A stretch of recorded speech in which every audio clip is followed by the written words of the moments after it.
آپ کی دوسری شادی میں انہوں نے مجھے بلایا, ولیمہ کیا بوفے میں, ڈیفینس میں شادی کی تھی انہوں نے دوسری, بوفے میں ولیمہ نا, وہ بھائی 25 کھانے, آپ کی مرضی جو مرضی کھائیں. میں چلا گیا, میرے بہت قریبی دوست تھے, بڑے خوشی خوشی مل رہے ہیں نا ہر ایک سے, السلام علیکم میری شادی ہوئی ہے, السلام علیکم. مجھے پتا تھا کہ جب اس کی بیوی کو, ان کو بیوی کو پتہ نہیں تھا سسرال کو, پہلے میں لوگوں سے کہہ رہا تھا یہ جتنا ابھی یہ چمک رہا ہے نا, یہ اس کی حالت دیکھنا ایک ہفتے بعد. وہ سمجھ رہا تھا کچھ بھی نہیں ہوگا, وہ سمجھ رہا تھا سب خوش ہیں اور سب مجھے مبارکباد دے رہے ہیں, کوئی بٹیر کھا رہا ہے, کوئی بڑا وی آئی پی ولیمہ کیا, کوئی فش کھا رہا ہے, اور لا کے پوچھ رہے ہیں آپ بٹیر لے آؤں آپ کے لیے یا فش لے کر آؤں آپ. تو لوگ بڑی حسرت سے اس کو دیکھ رہے تھے, یار مفتی صاحب آپ کے بیان سن کے اس نے شادی کی اور دیکھیں کیسا چہرہ چمک رہا ہے. دولہا بھی بڑا تھوڑا ہینڈسم تھا, تو کیسا چہرہ چمک رہا ہے. میں نے کہا ابھی اس کو پتہ نہیں ہے بیچارے کو اس کے ساتھ ہونے والا کیا ہے. یہ جتنی توقعات لے کے بیٹھا ہوا ہے نا کہ ری ایکشن ہوگا, اس سے 20 گنا زیادہ ہوگا ری ایکشن. اور یہی ہوا یہ کہ جب اس کا ولیمہ ختم ہوا, ہنسی خوشی زندگی کے جب دن شروع ہونے والے تھے نا اس کے گھر میں پتہ چل گیا کہ جی محترم ایک اور شادی. اچھا اس نے شادی بھی کی طلاق یافتہ بچوں والی سے. جب اس پتہ چلا ہے نا, 3 دن چھپنے کے لیے میں نے اس کو کمرہ دیا ہے یہاں پہ. میں کسی کو دوسری شادی کے بعد کمرہ رہائش کے لیے نہیں دیتا نہ چھپ, کیونکہ میں کہتا ہوں بھائی مزے تم اڑاؤ, ہم اپنی ٹینشنیں بھی پالیں اور دوسروں کی ٹینشنیں بھی پالیں. بھائی ہماری اپنی ٹینشنیں کم ہیں, ہم ہر دوسرا شادی کرنے والی کی ٹینشن بھی ہم لیں, ہمارے اپنے تو نمٹنے دو ہمیں. تو اس نے کیا ہوا ہے کہ اس کے اتنا ری ایکشن ہوا بیچارے کے ساتھ, اتنا ری ایکشن ہوا کہ میرے پاس فون آیا, بھائی میں تو تباہ ہو گیا, برباد ہو گیا, میرے سالے کو کوما میں چلا گیا ہے. وہ 10 سال بعد کومے سے اٹھا تھا, اس کو پتا چلا کہ میں نے دوسری کی, واپس کومے میں چلا گیا. وہ کہہ رہے 10 سال تک کومے میں تھا, آج ٹھیک ہوا تھا. جیسے ہی ٹھیک ہوا اس کو اطلاع ملی کہ تمہارے بہنوں نے دوشادی کی, واپس کومے میں چلا گیا.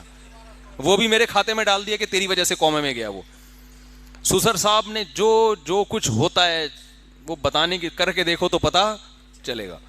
اتنا ٹینشن میں آیا ہے بیچارہ کہ مجھے فون کیا اس نے, مفتی صاحب میں بہت پریشان ہوں اور میں سوچ رہا ہوں کہ میں چھوڑ دوں, میں دوسری کو چھوڑ دوں یا کیا. میں نے کہا نہیں, دیکھو چھوڑنے والا کام نہیں کرو.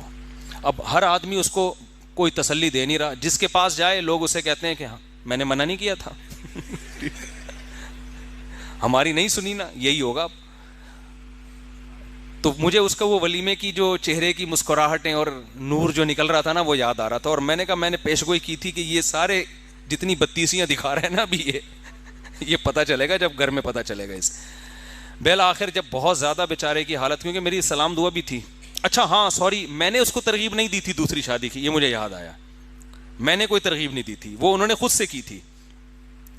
خیر جی, وہ پھر میں نے کہا, میں جب بہت ہی حالت خراب ہو گئی نا, سگریٹ وہ پیتے نہیں تھے, سگریٹ شروع کر دی اس نے ٹینشن کے لیے, اور مجھے کہہ رہا تھا میں نشے کی طرف جا رہا ہوں. اب اتنی دباؤ, اتنی ٹینشن, کیونکہ اب غیرت مند آدمی کے لیے چھوڑنا بھی آسان نہیں ہوتا. وہ کہے گا یار کیسے چھوڑیں گے, لڑکی کے باپ بھائی کو کیا منہ دکھائیں گے ہم. تو کبھی کہتا ہے میں چھوڑنے پہ لگا ہوں, دوسری کو طلاق دینے والا ہوں, کبھی کہتا ہے نہیں یار. تو میں نے اس کو بلا لیا, میں نے کہا ادھر آ جاؤ. اس کو میں نے کھلایا کھانا, انڈا موڑ لے گیا, میں ان کو کھانا کھلایا, ٹائٹ سے دودھ پتی پلائی. میں نے کہا دیکھ اس ٹینشن میں جینے کا اپنا مزہ ہے. میں نے کہا آپ اپنی بائک یا گاڑی کے پیچھے موسٹ وانٹیڈ لکھوا دو. میں نے کہا دیکھو بڑے بڑے ہوتے ہیں جو موسٹ وانٹیڈ پتہ نہیں سینکڑوں لوگوں کو قتل کرنے کے بعد بنتے ہیں جا کے, اور اتنے ڈکیتیاں کی ہوتی ہیں پھر جا کے موسٹ وانٹیڈ بنتے ہیں. آپ بچپن میں ہی موسٹ وانٹیڈ, اور بڑے فخر سے بتاتے ہیں نا, وہ بڑے بڑے دہشت گرد ڈان بڑے ہوتے ہیں, علاقے کے بدماش بنے ہوتے ہیں. میں نے کہا گریبان کھولو, اب یہ بٹن بند کرنے کا نہیں ہے, بنیان کے بغیر کرتا پہنو, بال بکھیر لو. تو اور ایسے گھومو, محلے کا بدماش آ رہا ہے کی ہے, جس نے جو اکھاڑنا ہے اکھاڑ لے. صحیح ہے نا, واقعی میں, آپ مذاق نہ سمجھیں.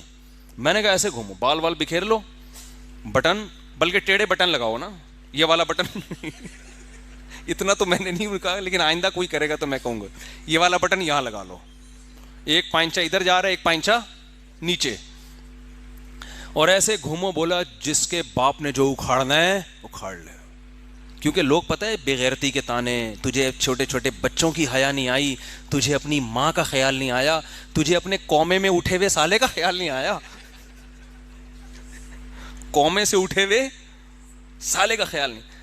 اب یہ دلائل کا جواب دے رہے تھے نا, نہیں میں ایسا نہیں ہوں ایکچولی, یہ نا دلائل سے جواب, ایکچولی اصل میں بیوہ عورتوں کا گھر بسانا بھی تو اسلام کا حکم ہے, ایکچولی وہ اچھا یہ انہوں نے جو شادی, اب وہ اتنی ڈیٹیل میں جاؤں گا بولے گا یار آپ نے تو سارے کچے چھٹے کھول دیے میرے, تو ورنہ ان کی بڑا ایک دلچسپ قصہ ہے, پوری ڈیٹیل میں جا نہیں سکتا میں. تو خیر اب کیا ہے, میں نے کہا بھائی اب دلائل سے جواب دینا چھوڑ دو, دلائل کی دنیا میں آپ لوگوں کو چپ نہیں کرا سکتے. اب آپ نے لوگوں سے کہنا ہے ہم ہیں ہی بدماش, ہم ہیں ہی برے آدمی, ہم کام ہی الٹے کرتے ہیں. وہ سب کہیں گے نا تمہیں شرم نہیں آئی چھوٹے چھوٹے بچوں کے ہوتے ہوئے شادی کرتے ہوئے, بولو میں بے شرم ہوں, میں شرم لیس انسان ہوں. یہ شرم ورم ہوتی کیا ہے؟ بدماش اسی طرح بات کرتا ہے نا.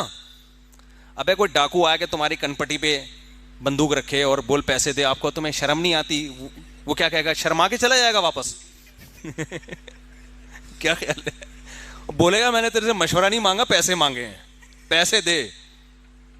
تو دوسری شادی بھی کام بدماشی والا ہے. یہ تمیز سے بعض کام ہوتے اچھے ہیں مگر معاشرے نے اس کو بدماشی بنا دیا ہے.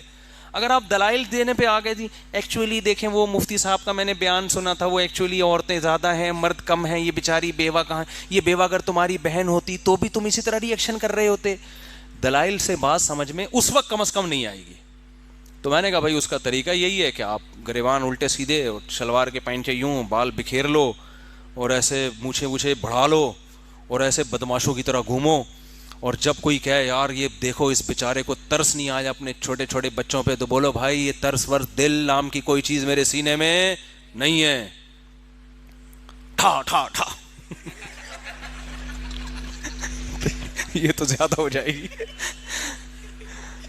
وہ جب میں نے 10-15 منٹ ان کو یہ تقریر کی نا, کہہ رہے خدا کی قسم اتنا سکون ملا ہے بتا نہیں سکتا. کہہ رہے میری ساری ٹینشن کیا ہو گئی, ختم, ساری ٹینشن ختم. واقعی ان کے چہرے سے لگ رہا تھا ان کو ریلیکس, تو ریلیکس ہو گئے. ریلیکسنگ کا چٹکلا سنا ہے ایک سردار جی سے, وہ سردار جی بھی سن رہے ہوتے ہیں یار آج کل. سردار جی سے پوچھا آر یو ریلیکسنگ, اس نے کہا نہیں I am Ranjit Singh, I am not relaxing. تو وہ کہہ رہے میں کیا ہو گیا, انہوں نے بتایا ایسا. میں نے کہا یار بس کیا ہے تو کیا ہے, بھاڑ میں جائے, جس نے جو اکھاڑنا ہے اکھاڑ لے.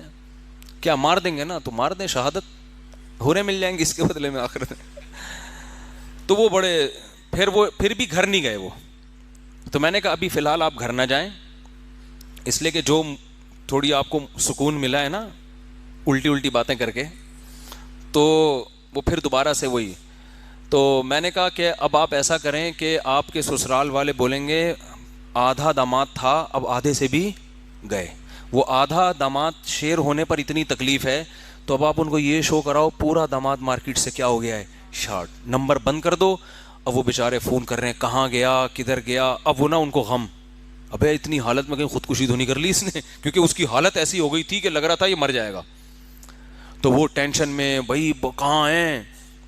تو میں نے کہا جب بہت زیادہ ان کو فکر ہو جائے نا کہ بندہ ہی نہ شارٹ ہو گیا, تو پھر بولے میں ایک منحنی سی آواز نکالو میں زندہ ہوں, یہ نہیں بتانا یہاں پر ہوں, ورنہ میں نے کہا جو تمہاری حالت ہے پھر میری یہ حالت ہو جائے گی حقیقت. اور تمہاری تو شادی ہوئی ہے, تم پہ تو یہ حالت سوٹ کرتی, میرا تو کچھ بھی نہیں ہوا, میں کیوں غم تمہارا اٹھاؤں بھائی. تو میرا نہیں بتانا. اور میرے پاس کوئی آتے بھی نہیں ہے اس طرح, کہیں کوئی بھی دوسری شادی میں بندہ غائب ہو جائے تو میرے گھر تلاش کر رہے ہوں آ کے کہاں گیا. وہ تو اپنے پرانے دوست تھے, وہ اتفاق سے, اور وہ حالت بھی ان کی مرنے والی ہو گئی تھی. تو اس کے بعد پھر اللہ کا شکر ہے اب سکون میں ہے وہ الحمدللہ. تھوڑا سا کاکڑ دن نہ ہوا, الٹ پٹانگ ہوا, اب کیا ہے, اب سکون میں آئے ہوئے.